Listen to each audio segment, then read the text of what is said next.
Hello and welcome to the Two Robbies Podcast, your destination for in-depth discussion and analysis of the Premier League and the Champions League. Here are the topics as we break down week 31 of the Premier League season. Arsenal get out to a 2-goal lead but then collapse at West Ham, drawing 2-2. Manchester City continue to close the gap to the top of the table, beating Leicester 3-1. Manchester United strengthen their position for the top four, beating Nottingham Forest 2-0. Tottenham drop points at home to Bournemouth, losing in the 95th minute 3-2. Aston Villa continue their red-hot form, beating Newcastle United 3-0. And Frank Lampard makes it 3 straight losses as Chelsea lose at home to Brighton 2-1. That's what we've got coming up in today's episode. Well, Musty, before we dig into the weekend drama and action from the Premier League, we've got a big announcement to make. The Premier League is heading to the US this summer. Get ready for the first ever Premier League pre-season tournament with 6 clubs in 5 East Coast cities. Aston Villa, Brentford, Brighton, Chelsea, Fulham and Newcastle will play in Atlanta, Harrison, New Jersey, Orlando, Philadelphia and Landover, Maryland. The action kicks off on July the 22nd, and for more information head over to www.premierleague.com/summer series to learn lots more about the tournament, about tickets, about the teams, the players coming over. And me and Mr. Musto and all the team, Lady Low, Tim Howard, will be at the games and presenting them there. So hopefully you get a chance to see us as well. So some great things to look forward to in the summer series, but some great things to look forward to in week 31 of the Premier League, Mr. Musto. And Arsenal going to West Ham after Manchester City had quite easily, comfortably got past Leicester City meant it was another big test for West Ham in their quest to stay top of the table. Yeah, and I think the general thought was this is not going to be easy, but this should be a very winnable game for Arsenal, given that West Ham United played in the week in the Europa League Conference League on Thursday, a 1-1 draw in Belgium. Arsenal get out to a 2-0 lead. Yeah, 10 minutes Seemingly or so, looked like it's going to be an easy day for them. And things went kind of from bad to worse. Yeah. And it ends up being a very negative backward day for Arsenal when, I got to say, I fancy them quite strongly to win the game. Yeah, I'd agree. Where do we start? Well, should we start with the start? Because I think we spoke before the game, and I think we both felt, and I certainly was doing my prep, and I watched the West Ham game. West Ham didn't play particularly well on Thursday night against Ghent. They were 1-0 up. Ghent equalised, and West Ham didn't particularly play well in the second half of that game. And my thought going into the match was, after the dramas of Anfield last week for Arsenal and giving up a 2-0 lead there and getting a point, I was thinking, first 20 minutes, first half an hour, go for the jugular. As we saw Manchester City do against Leicester, get yourselves 2 or 3 goals and you'll be coasting. And in some respect, Rob, I'm sitting there after 10, 15 minutes and going, exactly what I thought. Yeah, this is how it's going to play out. Yeah. We hit the 30-minute mark and the game seemed to change. You know what's funny about that is that, of course, the game starts and you start making notes. And I'm like, silky goal, normal service resumed for Arsenal. And then my next note is, need more possession control. They got a little sloppy, Rob. Yeah. And I thought Arteta was really interesting afterwards. And to be fair to him, he kind of says it as it is, really. Very honest. He's not trying to sugarcoat or BS or anything like that. And he said, we lost control. We kept the ball for keeping its sake. We didn't go on to try and win the game. And I think what he means from that is, with his time at Man City, Leicester's a little bit different because it was so easy. But like they don't sit back and hold things. They just continue to go forward and score more goals. Yeah. And Arsenal didn't do that. And there was a little bit of sloppiness that came in from Thomas Partey. We've just done a tactics session, just kind of, I guess, graphically, video-wise, what went wrong for Arsenal. So check that out on the NBC Sports YouTube channel, a tactics session. But Thomas Partey, Rob, let me throw it back to you at that point. Yeah. An experienced player, been around the block a little bit. I think he's an excellent player. Yeah. But was that his flicked ball when he tried to be clever in a difficult position? Yeah. Was that a sign of Arsenal just switching off a little bit with a 2-0? Well, what I would say, Rob, is, and it's a really interesting point, because in Thomas Partey, I think an integral part of if they're going to win it and how they're going to win it, if they do, has been Partey's role when he's come back. He had a few injuries early on. When he came back, he was so much better in the team. The one thing I would say about Mikel Arteta's team that I've really admired is there's very little showboating. 2, 3, 4 goals, Rob. You don't see too many steps. Sometimes Anthony at Manchester United, or you see certain players who continually trying to, almost like take the mickey out of the opposition. I never particularly don't see that with Arsenal. I thought today was the first sign of a couple of flicks and a couple of trying to get nutmegs and a couple of things that surprised me. And in terms of ability, and I know, listen, they're talented players and they sometimes do good things when they're playing on top of the game. But it makes me think, is that a mentality thing, Rob? Is that something that just is there that you've got to be careful? It's overconfidence then. That would be overconfidence. They're top of the league table. They're 2-0 up. Are they a little overconfident? Yeah, maybe it is a little bit. It's an overconfidence mixed with a not understanding what's the important thing to do at this time. The important thing is to get goals 3 and 4, like Manchester City do. Then if you make a mistake, it ends up 4-1. But you don't. At 2-0 in the Premier League, I don't care who you're playing, whether it's Southampton, Nottingham Forest, one of the teams at the bottom, or somebody near the top. They can always come back to you. And I thought the lesson was a really harsh lesson to learn today for Arsenal. You were in control of the game for so much of the first half and allowed West Ham back in. You allowed the fans back into the game again. You took your concentration, allowed your concentration to go, and it cost you the game. That's part one. Yeah. Right? That's part one. Yeah. And I think Arteta, everybody agrees that they lost control of the football and the game, and then that allowed West Ham to do their things. Yeah. Thomas Partey's mistake leads to a play. I mean, people lose the ball all the time, Rob, right? Yeah, and Partey will be criticised for that. Yeah. But after that, you have a panicked challenge from Gabriel. Yeah. To be fair, he's had a pretty solid, pretty good season for Arsenal throughout. There's been a few times where he's just got a little mistake or whatever. This was another one, Rob. This was another one. So on the back of the Thomas Partey trying to flick it, be a little bit clever, he rushes into a challenge, slides over, goes to ground, slides into the player. It's the right call. The penalty goes in. It's 2-1. So as we go through this, that's two parts in different ways that are errors, aren't they? Yeah. Yeah, and they happened one after the other. It isn't like one happened and basically the moment that Rice gets away and plays it into Paquetá takes a touch and Gabriel's already sliding before he's taking a touch.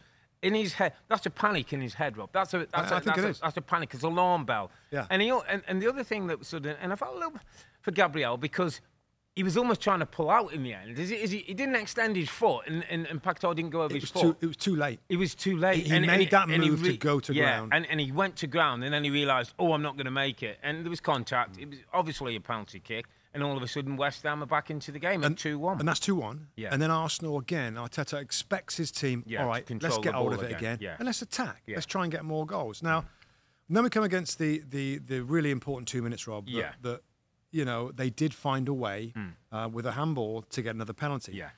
Bukayo Saka steps up. Now, this would have made it 3-1. Yeah. I think it's his fourth or fifth. His fourth, I think, penalty. Was it or fifth? Maybe fifth penalty. And he scored the 4 for Arsenal before. So his first miss he's the taker. in 5. He scored every single penalty for the football club. No and he steps up. We know the high-profile miss for England in the Euros.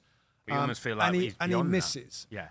And before we get onto the bigger picture of that, Rob, then a couple of minutes later on, the ball's thrown into the box, it's headed out clear, and a simple ball over the top for Jared Bowen to volley in very easily. Yeah. It's 2-2, and at that point, they couldn't find a way, after already scoring 2 goals in the game, by the way, to get the winning goal. Afterwards, we had quite a debate, a disagreement. A difference of opinion. And the difference was, what was the most important part of what affected that game? Yeah. And you were strong on, when you get a penalty, well, you tell me what's strong about that. I'll give my side. And listen, I don't think in any case anybody's right and anybody's wrong. It's how it feels to you. My argument was, Rob, that at 2-1, when you've not been playing well, when you've made there's been 2 errors to allow West Ham back in the game, you have the opportunity from a penalty kick to go 3-1 up in the game. It changes the outlook of the game. And in fairness, Mikel Arteta said the penalty obviously changes the game for us. Now, some people out there, and whether they're non-Arsenal fans or not, are being a bit critical of Saka. I'm not necessarily being critical of Saka. I'm being critical of the opportunity to go 3-1 up in a game that you've not particularly played that well. You've made a couple of mistakes. But then I think if Arsenal go 3-1 up, I don't think West Ham get anything from that game. That's the point. Now, the point being, if it's Bukayo Saka, if it's Rob Holding, if it's Thierry Henry, if it's Dennis Bergkamp, if it's Ian Wright, I don't care who's taking. The focus isn't on the individual. The focus is on the opportunity for Arsenal to be 3-1 up in a game where they've just got off the rails a little bit. And it would, I believe, given them the confidence and belief to have gone on and won the game. They missed the penalty, which happens. People take penalties, people miss them. But then down the other end of the pitch, and to your point, I'll let you come in on your point. Yeah. Bad defending, bad basic defending from one ball. And let me just say what happened before I pass on, Rob. The goal that West Ham scored, it was a brilliant, really well taken finish by Bowen. Good technique to hit early and beat his goalkeeper. But the style of football was Wimbledon, was old-fashioned 90s. Long throw, got headed out. We used to put it back in the mixer, as we'd say, and see what happens.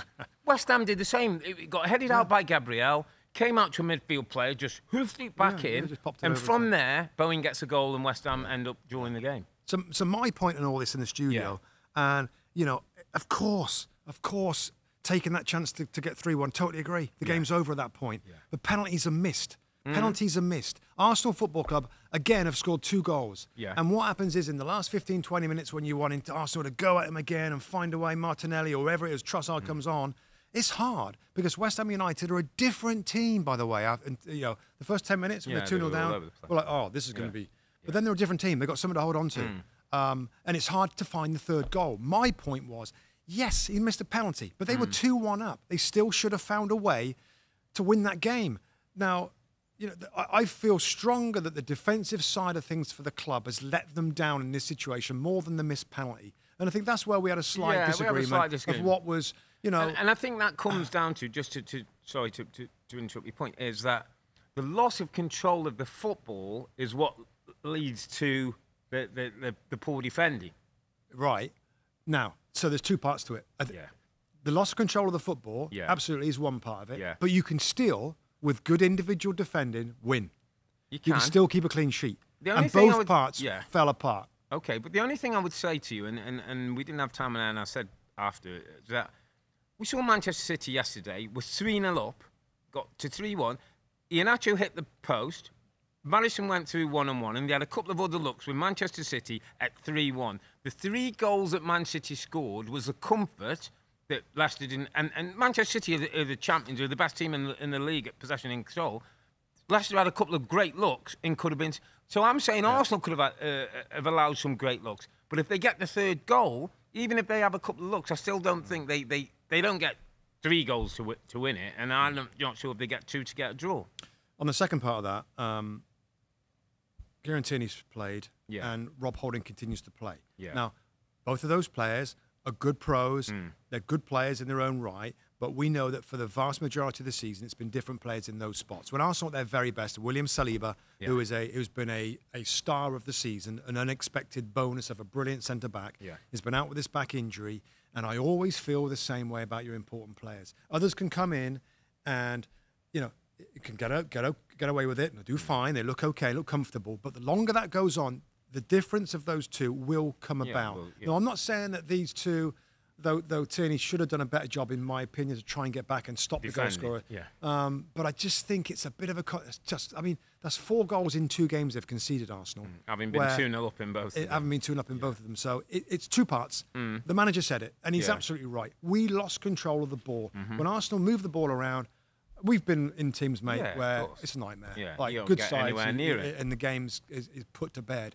They stopped doing that. Yeah. And between that and the individual part, you know, the Gabriel mistake, and, you know, it's led to a situation where they now... The psychological hit from that, Rob, right? And as we look forward, test, isn't it? As we look forward, there's still 4 points ahead of Man City. Those City got a game in hand. Yeah. So there's 1 point in it of City when they game in hand, and they face each other on April the 26th. So Wednesday. It goes on that for me, for Arsenal to maintain a really great chance of winning, they can't lose. No, they can't lose. Do you think they've got to do better than that at City? They've got to win. Okay. Assuming they beat Southampton, by the way, on Friday. Assuming they beat Southampton. But right now, Rob, there's a mathematical equation that you've talked of, that they're 4 points ahead in a game in hand. But there's also a feel about the league. And the feel right now is that City are incredible form. Arsenal could go to the Etihad and win and change the feel. Affect the mathematics, but more important than affecting the mathematics, because they've still got Newcastle to play away, which is not easy by any means, and they might be fine. They've got Chelsea to play at home. Chelsea will raise a game because they don't want Arsenal to win it. What I'm saying, Rob, is at the moment the feel, and Mikel Arteta's got a big job on this week, and I want to just finish on talking about him, but I just think the feel of this title race could change if Arsenal go to the Etihad and win. And before that, the feel immediately could improve on the back of a strong performance and victory. They're at home against Southampton. At home against Southampton. That fan base there are going to go crazy for this team to pick them up again. Yeah, absolutely. If they get a 2 or 3 or 4, if they have a feel good factor, they have 3 or more goals. They go into like 4 days later, 3 or 4 days later. The Wednesday, 26th. Yeah, the 26th of April. They go into that with a different feel. Yeah. And if they can come out with that with a positive scoreline, they're still in it. They're still in it with a good chance to win it after, that'll be 33 games in the Premier League. So the feel, the vibe about the whole thing can change in 7 days or even 3 or 4 days. So it's a big blow because nobody saw that coming today.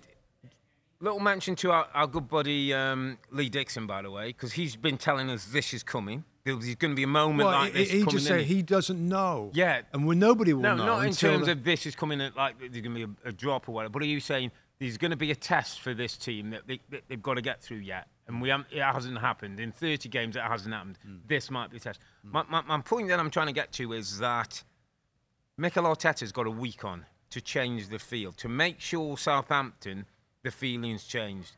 Bukayo Saka is such an impressive person, player, man. He might need lifting. He might need lifting, Rob, based on a young man who might start thinking, oh, my miss, because he's lost his title.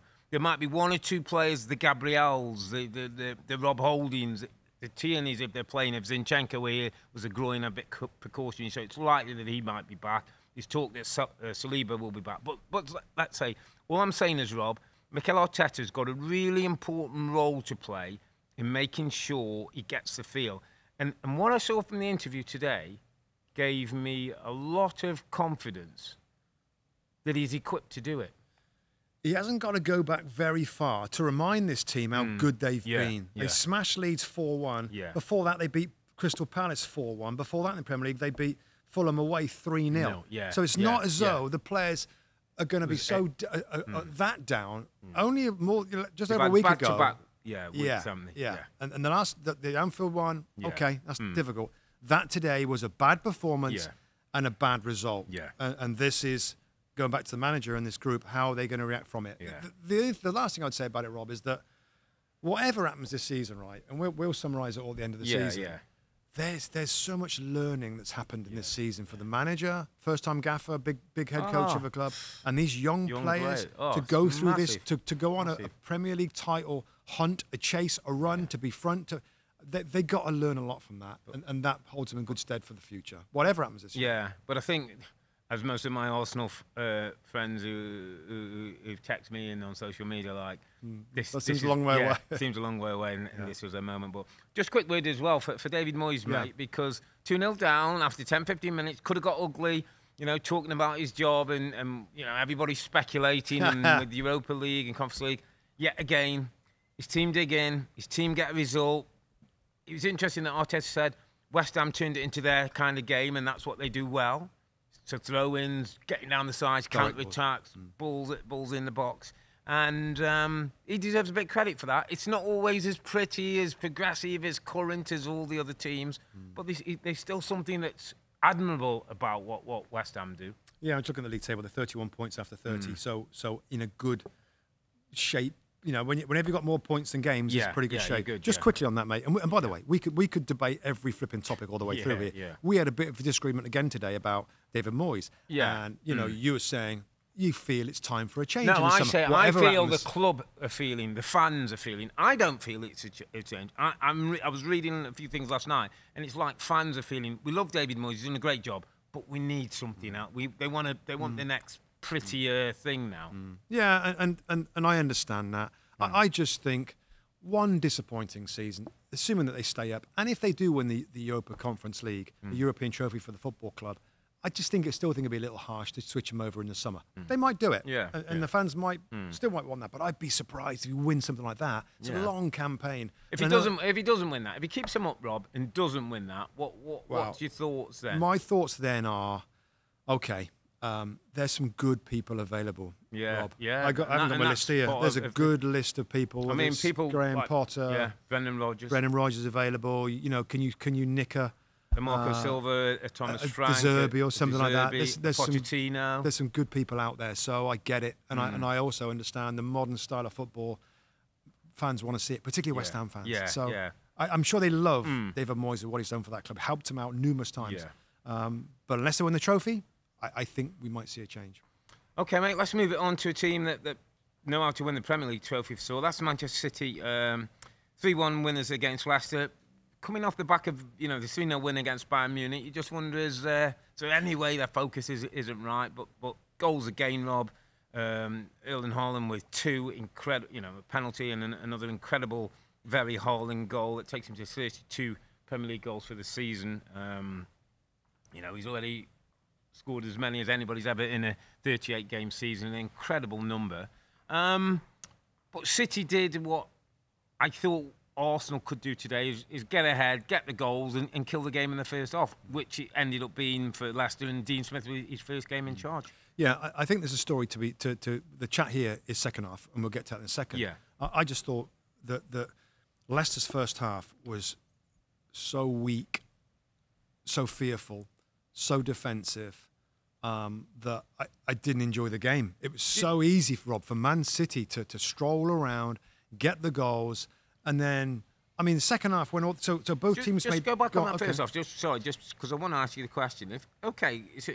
And we're watching the game, and we're all a bit disappointed with what we saw. Vardy had started. Tielemans was back in the team. It looked a little bit more like the team. He had a back three in there, didn't he? With which is a 5. It was a 5-4-1. Yeah, 4-1. But Dean Smith's new manager, Rob. We expect the football phrase is new manager bounce. Okay, you're at Man City, so you know that's difficult. You know they're going to have possession. Do you think Dean Smith set them up like that and to be passive?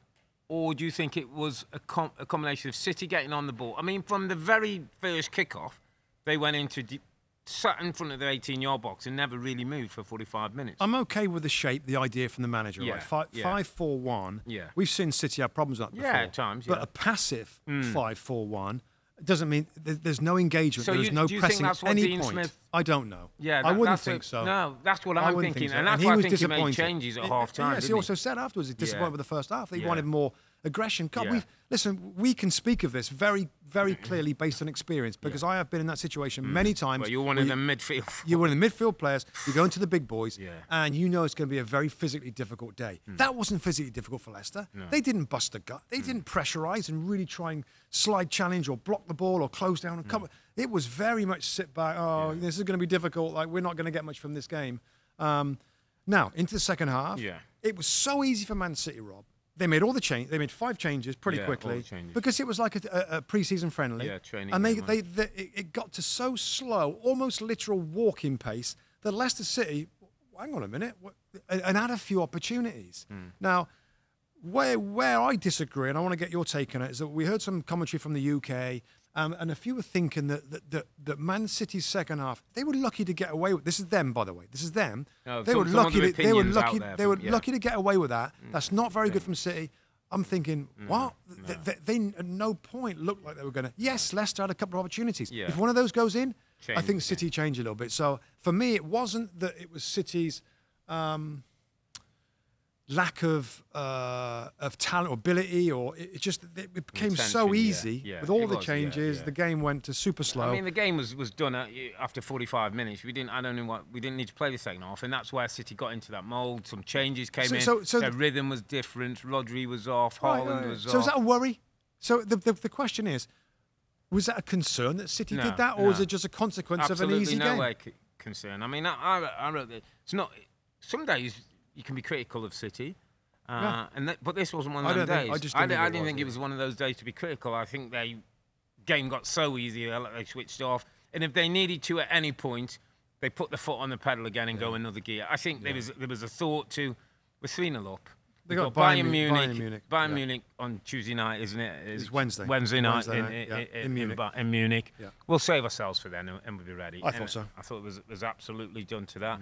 From Leicester's point of view, listen, a bit of a go, a bit of a free hit this game. They've got 3 games coming up, Rob, against teams down there with them. Wolves at home, Leeds away, Everton home. They're the Colossal. 3 games that will decide massive. if Dean Smith makes a mark at that football club or not.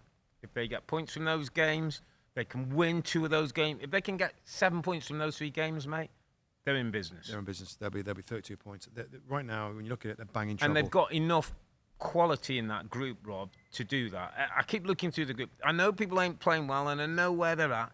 But in terms of quality of group, if Dean Smith can get them right, if he can get them motivated, there's enough there to play their way out of trouble. One question before we move on, right, which I think is a critical question. Yeah. Now, we all know what I'm sure Dean Smith, John Terry, and Craig Shakespeare thinks of Jamie Vardy. Yeah. The first question they got to ask themselves, who's our starting striker? Yeah. Iheanacho comes into the game, scores a goal.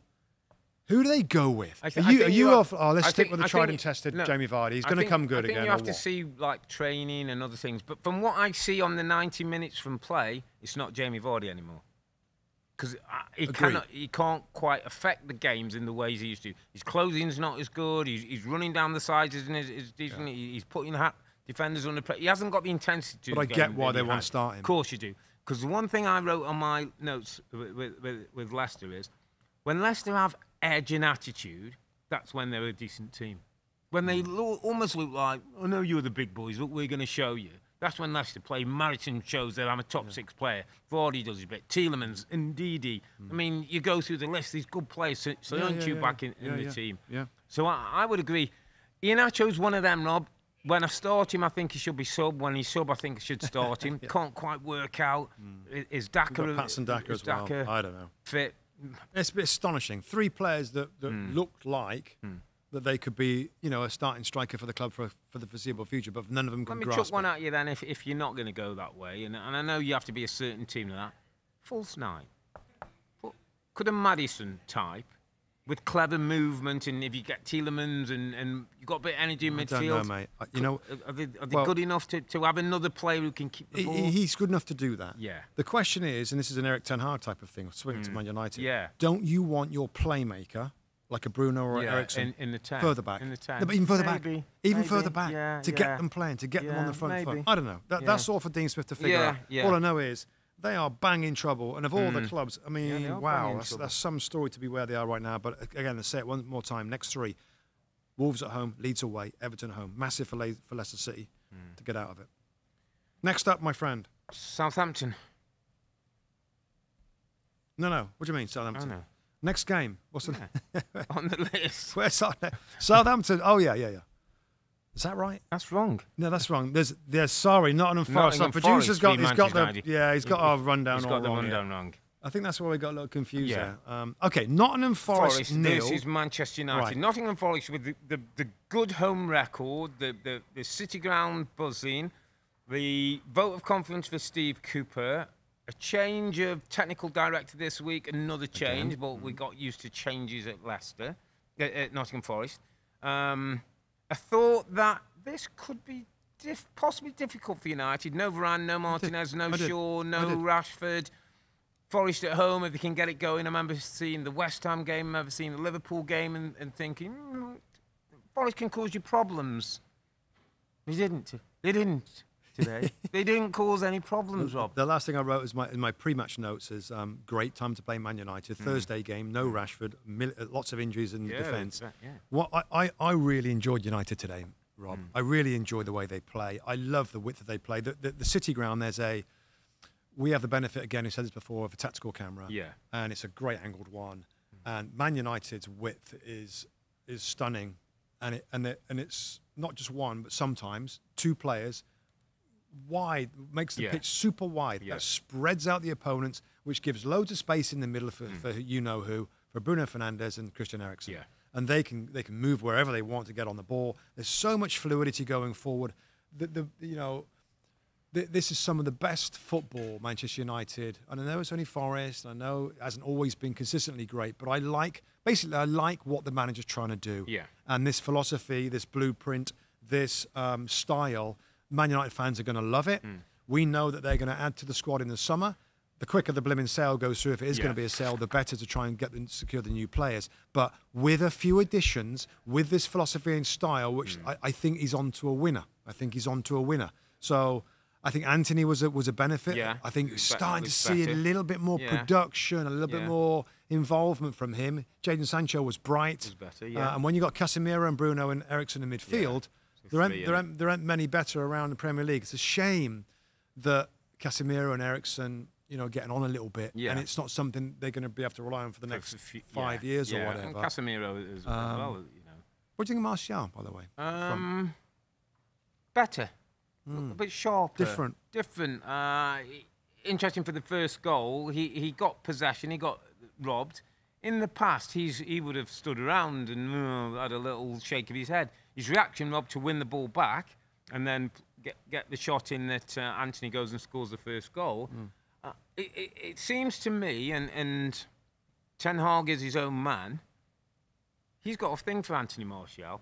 The amount of times I keep seeing and hearing, we're a better team with him, he's got good options, he can play from the wide positions, he can play up front. I think he's part of his plan. Yeah, I think he's part of his plan. And I think he's a talented footballer, and I think he sees that, and I think he feels it with his man management, as he's done with Rashford, might be have to take him to the side, as he's done with Sancho, where we're starting to see a little bit of rehabilitation, as you say, a bit more return to form and consistency. I think he believes he can get the player we all know is inside Anthony Martial out. And if you do, by the way, you saved yourself $75 million. Yeah, they might still look for somebody, I think, but I'd be surprised if he's one to go. Now today against Forest, Man United's football was so slick that defensively there was a few panicky moments, but for the most part they were fine because the football was so good. Over the period, Rob, of now to the end of the season, of course they've got different competitions. The Europa League coming up with Sevilla away on Thursday, FA Cup with Brighton at Wembley on the following Sunday. Are the injuries to the defenders, could be Varane, Martinez, Shaw's out right now, is that going to catch them up? Could do. That might make it from a blimmin' really good season to not so much. Harry Maguire came in as captain today. Awani, the big striker for Forest, I think his first start for 3-4 months. He's a big, powerful runner. He isolated himself one-on-one with Harry Maguire, was looked to play down the side, a classic kind of centre-forward run. Maguire grabbed him and got a yellow card early. Now, Forest, I didn't think, had the nous or the football ability to isolate that situation again and test Harry Maguire. There'll be better players, there'll be quicker players, there'll be more elusive players who will challenge Harry Maguire, Rob, in those situations. Starting Thursday, mate. Starting Thursday at Sevilla. Starting Brighton in the FA Cup semi-finals at Wembley, and starting at Tottenham, where they go in with Harry Kane when they go in the Premier League the next 3 games. I'm not sure. I know Varane might come back. There's talk Martinez we're not going to see again this season. I'm not sure that Harry Maguire is the right partner or is the right person to see United over the line over these next 3 competitions. Let's remember what happened to Harry Maguire before, Robbie. Luke Shaw played centre-back quite a few times before he would put Harry Maguire in there. Right now he's got no choice. And the defensive side of it is so different, which has been a big part of how Manchester United have got better. So I don't think he's comfortable with Maguire being in there, but for now it's going to have to continue. He's played Casemiro in there before now, hasn't he? I think he has. Played Casemiro, I think might be in the European game, but he's played him at centre-back. But, how they deal with the injuries, Shaw hopefully isn't too long. Varane, they're talking Rashford to come back in the next 2 weeks. They're going to need their numbers, Rob, if they're going to be able to go deep into all these competitions and to finish top 4. But, and as just so we summarise, Rob, again, I just like the direction that the club is going. Sorry, the team is going with this manager. I like the style. And another thing I made a note finally here is the speed of play. We criticise Arsenal for a little bit, did it, a little bit like that, which I don't normally, but they did today. There's none of that with Man United. They're flat out, Rob, all the time. Finding ways of attack and run it and people getting forward. Before we have a quick word on Forest, just let me throw one at you, and it's not like a curveball, but we talked after the Euro poddy where you said at times United have to curb it a bit and have possession without always attacking. Is that something? Yep. Is that part of the game they need to develop then? Because we all enjoy the attacking side, and when it's good and when you're against Forest, you're not being challenged. Forest, yeah. But if you're against Sevilla in certain games, or Brighton, or other teams like that, are they able to do what Man City do at times? Keep the ball, work it. We're not always looking to attack. We're keeping possession and we're making sure we're secure. This United team at the moment, I'm not sure has that option. Don't think Bruno and Eriksen are those type of players. They see a pass forward, they play it. That's a great point. It's a great point, and I think that's a little bit of a conundrum because, on the podcast after the Sevilla game, we said, oh, God, blimmin' heck, wasn't half open. Yeah. And I'm saying here, I love the way they play going forward, and I suppose against Nottingham Forest, they haven't got the quality to hurt you the other way. But that's a valid point, and there maybe have to be a balance at some point. That God, like we can't have everybody running forward. Yeah. You know, Dalot and Eriksen, everybody running forward because one, it leaves us open, good teams, and two, right now our best defenders aren't playing where they can cover. You know, Martinez can make he can cover. They haven't got the best players there, so that's something for everyone to watch out for. Yeah. Okay. Just on Forest, just quickly, Rob, because I was disappointed in him today. I know Steve Cooper's got a lot of people backing him and hoping he keeps a job and hoping he can keep them up. And I think we all have said it's a better Premier League with Forest in there. They've been out way too long and they've worked so hard to get back. I thought they were poor today. I saw a front three, Rob, when I see Gibbs, White, Johnson and Awani, and I know Awani's maybe not quite at the top-class Premier League level, but he's a threat with his physical attributes and he's not bad technically. Gibbs, White and Johnson, we know, can make things happen. I just didn't feel like this Forest team either knew how to get forward and look dangerous or had the ability to. It was the first time, and Peter Drury said in commentary after the game, and it kind of hit me then, because I think I was saying to you, like, Forest just don't look quite, it doesn't look. Peter Drury said it felt like championship football, and I thought, wow, it's a bit harsh, but I understand what you were saying. That's right. I think what we can gain from this is that it's really hard. Doesn't matter how many players you bring in or how much money you spend to find players that can excel at the Premier League level. Excel. There's plenty of there that do a good job. They have good games, but there's not enough that excel. So even though they brought all these players in, still the hardest thing in football for a Premier League team is to find players that can be effective and make a difference maker, and not just be a steady Eddie.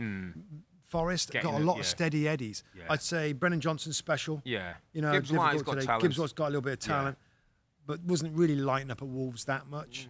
Nico Williams, you know, let go at Liverpool.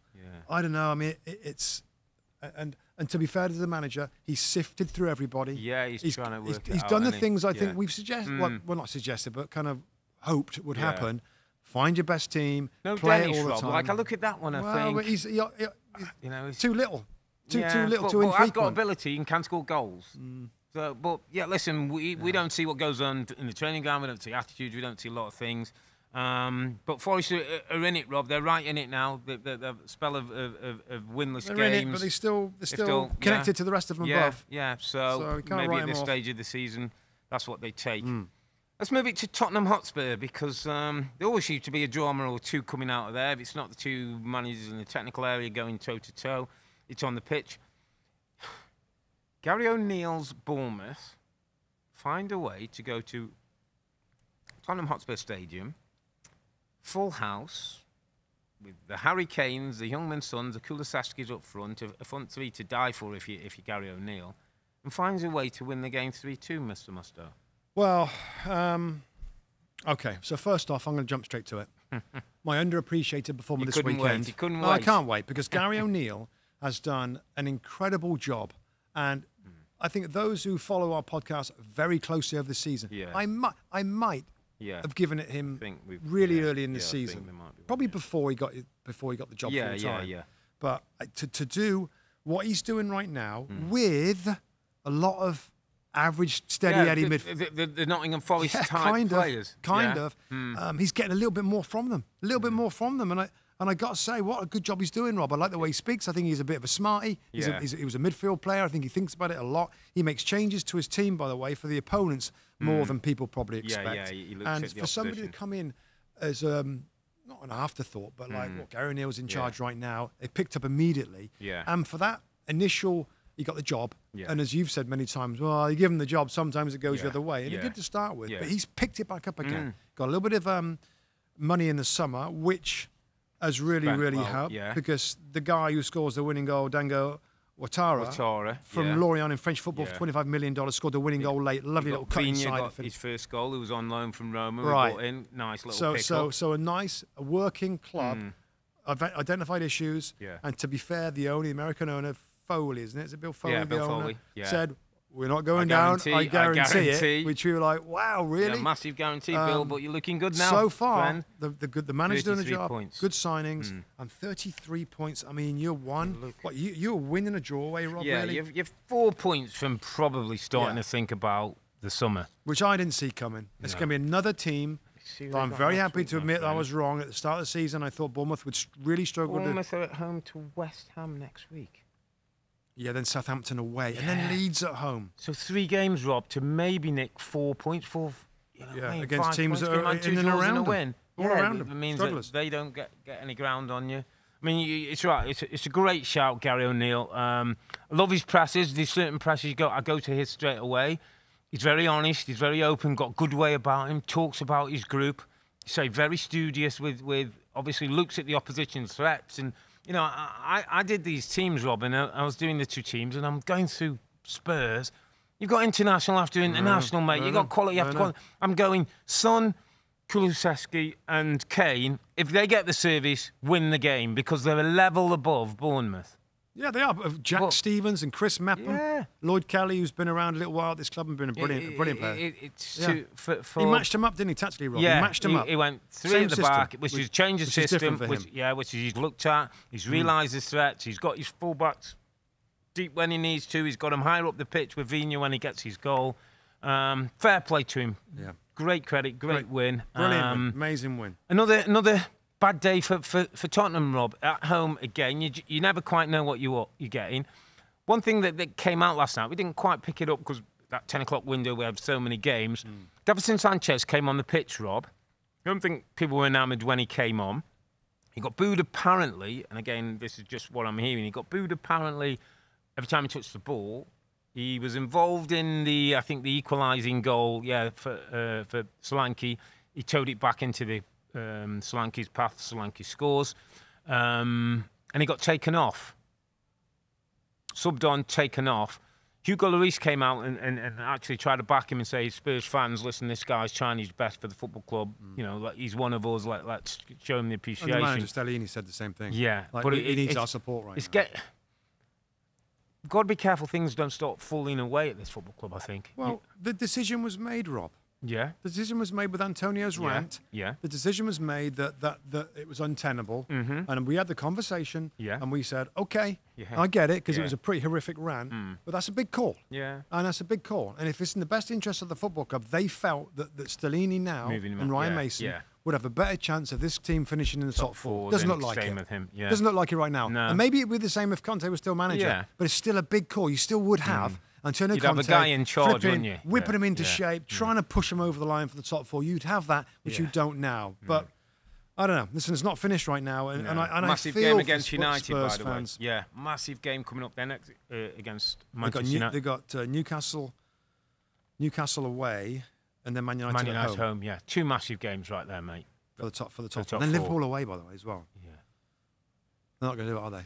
No, I don't think so, mate. And they've got an ace goal scorer in Harry Kane. They've got a kind of getting back to a bit of form, Youngman's son. They've got so many good attributes, mate. It's amazing. But it just ain't happening. And that's a football club that is going to need a shake in the summer. When somebody goes in there, mate, it's going to need a little shake-up. Right, I'm gonna use that as a flipping conduit to our next one. I'll tell you who's had a shake-up. Aston Villa. They've had a shake-up. They've had a proper shake-up with a new manager going there. Of course, Unai Emery follows Steven Gerrard. It's pretty much the same team, and he has done an incredible job. This was one of the most impressive games I've seen this season. Given how Newcastle United are playing right now, given the rest that they've had, what they're going for, to beat them comfortably, 3-0, and to stretch that Newcastle back line as much as I've seen them stretch all season, is a testament to coaching. Coaching. Realising your squad, what the best players are, the fact that there's no wingers in the team, there's no wide players in the team, he still found a system to get the best out of those guys in total involvement. And in Ollie Watkins, transformed him. Transformed him.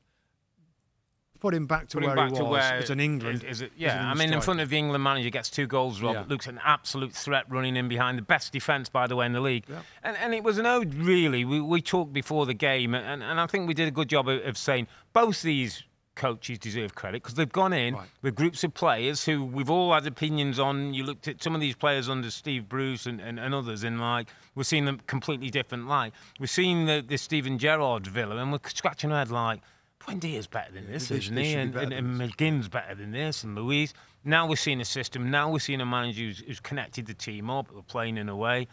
And I'm going to stop you right there, Mr. Musto, for my underappreciated performer of the week. Who is it? And you won't even get this. And it's not Ramsey, and it's not... I've already had Ollie Watkins, and it's not Louise, and it's not McGinn. It's Alex Moreno, the left back for Aston Villa. I love that shout.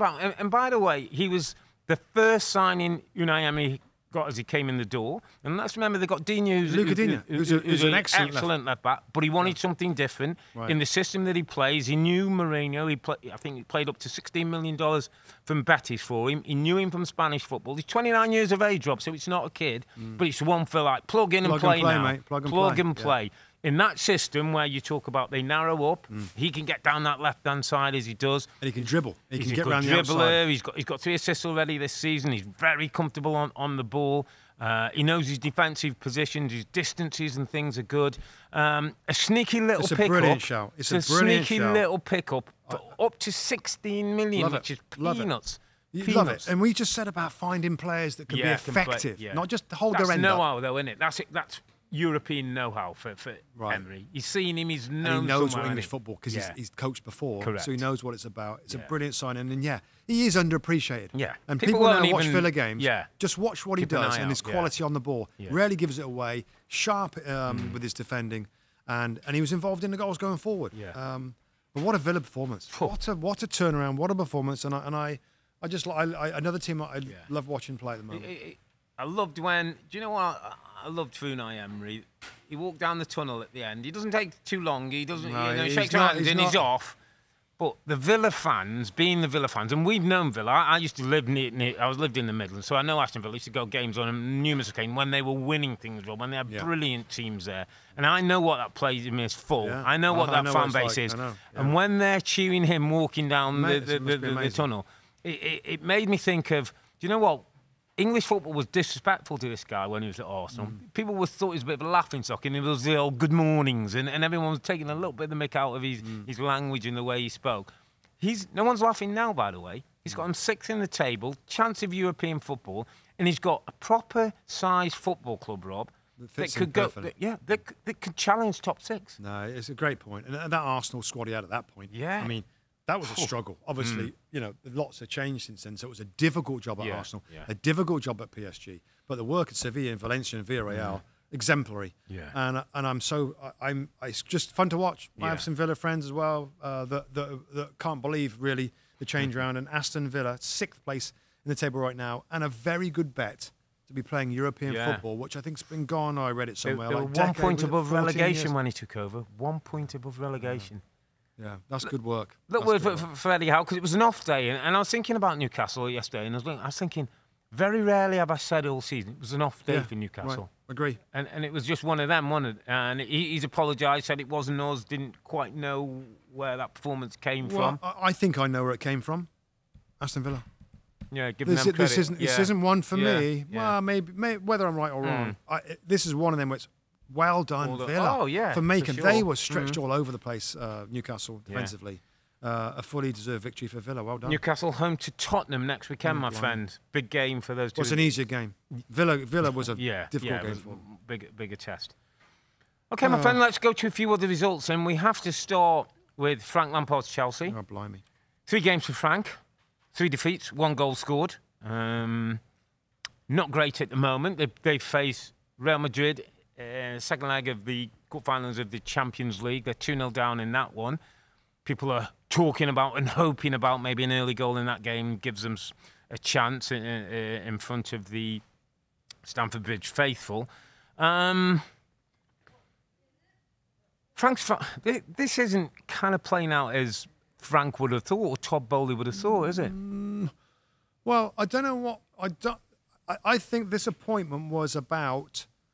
Give them something to get the fans back on side, because of this Champions League match against Real Madrid, and could something crazy happen? They know that the Premier League season is a write-off, but that's what it was about. We know it's not going to get awfully toxic and everything else because Frank Lampard's a legend. It's not going to get like that.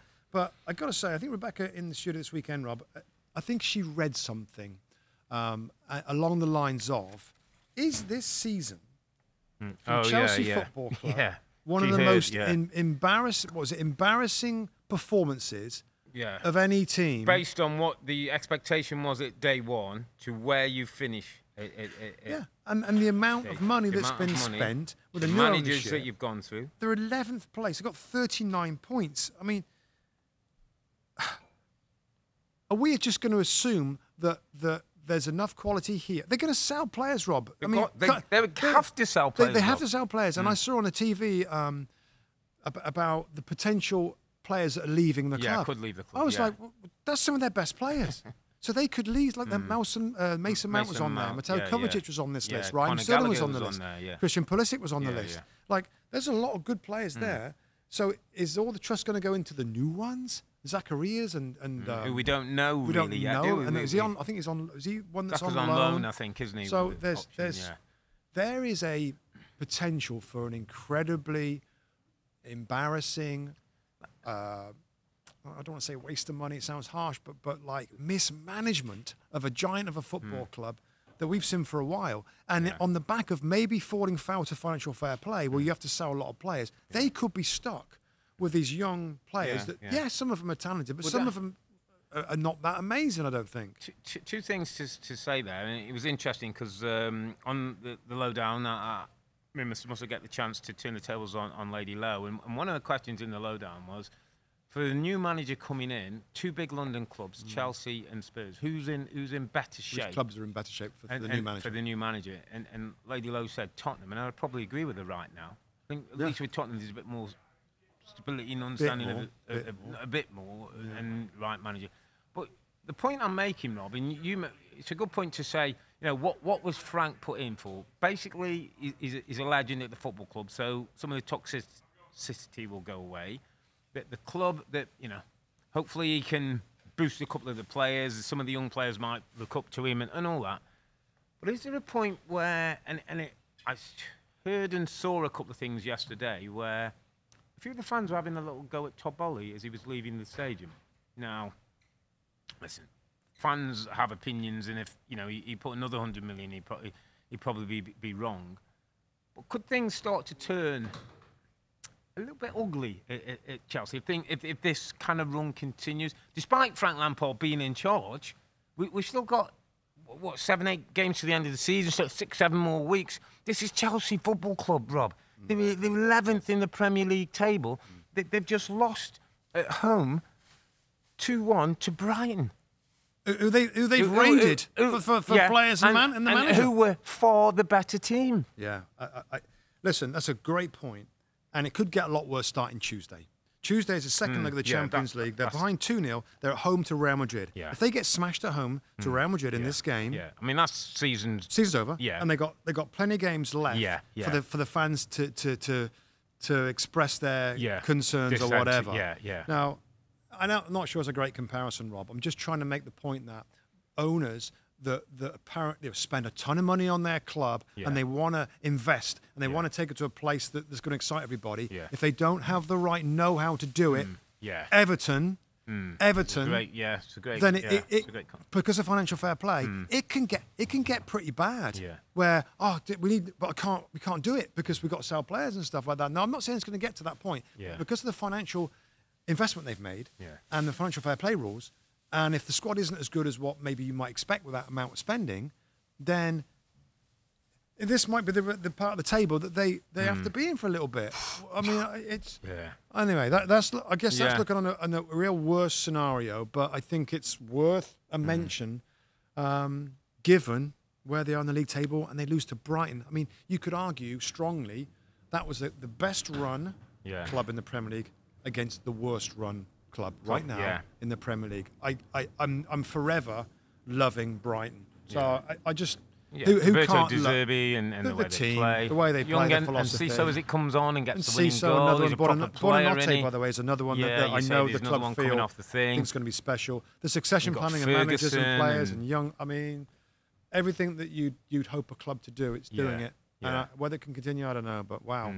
Brilliant win Great for result. Brighton, Great result. More tough days for Chelsea. We'll have to see how it goes midweek. We are doing a podcast midweek on Thursday, so make sure you join us for that one to see if Chelsea can overcome that 2-0 deficit against Real Madrid. Other games, Rob. Wolves 2, Brentford 0. Wolves back-to-back wins against West London teams. Beat Chelsea 1-0 last week. Beat Brentford 2-0 this week. Diego Costa, his first goal for Wolves, and Hichan Wan came on as a sub, got the second goal. Lopetegui's doing us. He was one of my sneaky underappreciated. I think he's got a bit of organisation. I think under the start of the season, by next year, you'll have the team a little bit more I want. You're probably a bit like Unai Emery. You'll find one or two players maybe in Spanish football who can come in and do a job. And he's got a great record, Rob. I read somewhere, every time Wolves have taken the lead in a game since he's been at the football club, they've never been beat. So he's got a way of defending better. Goals from Diego Costa helps. Another 2-0 win against the good Brentford team. Let's be definitive here for a second. I think this weekend we've seen two teams, for me, pretty much safe. Yeah. Well. Wolverhampton Wanderers. Yeah. 34 points. And Bournemouth. 33. 33 points. Now, and granted, there's another. And Palace were. Yeah. Well, they just won, didn't they? They won again. 3 wins on the bounce. Yeah, that's another game that we could Now, Southampton. So they won at three Southampton. teams. Yeah. That I think. Much. I mean, it's not mathematically done yet. But when you got 33, the way they are, one day away. Yeah, you need a couple of draws and a win somewhere, and you're good. Yeah. So that's them out of it. So you're saying from West Ham down. So we're still talking still in it. 6 teams. Yeah. For 3 spots. And I got to say that West Ham on 31. Not a ton of injuries right now. Well, that's 8 points. point different from Southampton. So Southampton, if they're not careful, Rob, are going to be cut adrift. If they're not careful very soon. Next week or so. Yeah, they go to Arsenal, don't they, on Friday? So I tell you who's not safe? Everton. Last game, by the way. Yeah. So Southampton 0, Crystal Palace 2. Yeah. Again, the same story for them. Roy Hodgson is an incredible performance, an incredible. And Eze continues to be the puzzle that Patrick Vieira must be looking and say. The only they thing must on have that had a fallout. one, They must have had a fallout. I was going to say the only thing, Rob, because I'm thinking Patrick's very far from being a foolish man, intelligent man. We know him. We've played against him. We know him as a manager, young coach, progressive, wants footballers, wants to keep possession. Why would he not be playing Eze? Don't know. So I read somewhere like trying to be the tough love thing. As if his attitude wasn't quite right. He wants him to do certain things. He's not doing it right. You're going to sit down until, and I guess Roy's like, I don't care, mate. We need to win. Just play. And he's been brilliant. He's been absolutely brilliant. So maybe that's the short-term game from Roy Hodgson's going to get out of him. But Palace, I still thought at the time, and we can go back and forth on this, but whether they should have stuck with Patrick. But it might have been a struggle. It might have been a grind. Yeah, they might have got there with a struggle at the moment. Rob, it looks like they can already start. They're pretty safe. Start planning what next season's going to look like and all that stuff. So great move by Steve Parish, the Palace owner, and Palace looks safe. So of those Everton. 6 teams, mate, what you're saying? I think we at the moment feel that Southampton don't want to put anybody away, but that doesn't look good. Ruben Sellers and the group. So, but other than that, if these 5 for 2, so we're saying West Ham, Leeds, Everton, Nottingham Forest, Leicester. I'm doing the Leeds-Liverpool game tomorrow. It's going to be an interesting one. Full house at Ellen Road. Massive game. Always a big game. Great game. Can Leeds get something from home? Home form's going to be important. Home form for them. Liverpool aren't brilliant away from home if you get them on days when they're not quite at it. Yeah. I think they can. And you're right. Home team being important. And that's why. So based on that, who? Well, I just want to switch back to Everton. Yeah. We haven't really updated on Everton. Everton won Fulham 3. which is a good time to play at Fulham. Lost the last 4 or 5 in all competitions. Marco Silva up on... up there. Mitrovic suspended. Yeah. Like, what a good time to play them. And to fall 3-1 at home to them, given where they are, I think it's a shocker for Sean Dyche, Rob. They were on a bad run as well, weren't they, Fulham? So, I know. Yeah. I mean, the one thing you expected with Sean Dyche was the goals, clean sheets, the 1-0 wins. So based on what we're saying, mate, and we'll sort of wrap this up, if we're saying Southampton, are you looking at Everton or Leicester? I think Forest are going to struggle badly. Yeah, so that's the other one. So let's say Forest 2. Southampton. So Leeds, Everton, Leicester, it feels like to me. I get the sense West Ham... I agree with you. I think West Ham are going to be okay. Yeah. It's Leeds, Everton or Leicester for the final position. Again, this is just our thoughts at this point.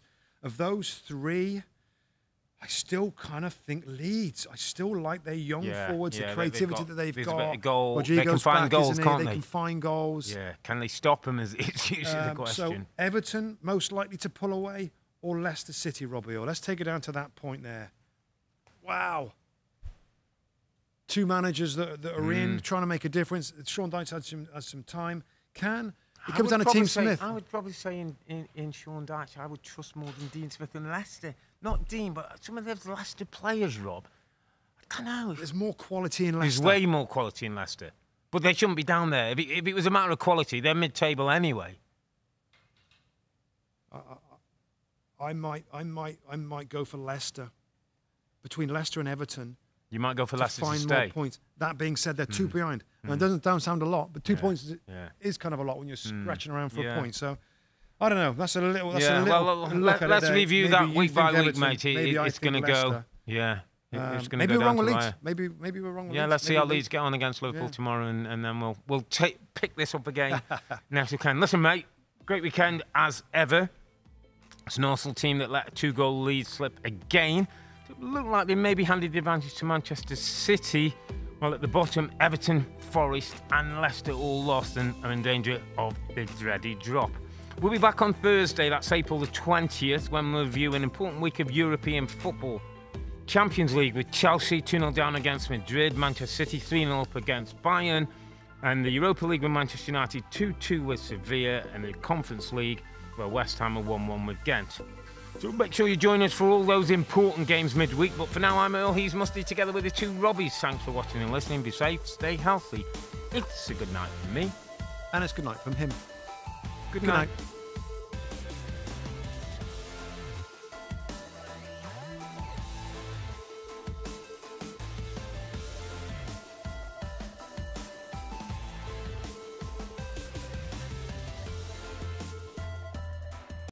Hi there, I'm Rebecca Lowe, studio host for NBC's coverage of the Premier League. Don't forget to hit subscribe to watch more videos all season long. For even more Premier League content, from original series to live matches, head over to Peacock and be sure to tune in for Premier League mornings every weekend on USA Network and on Peacock. We will see you over there.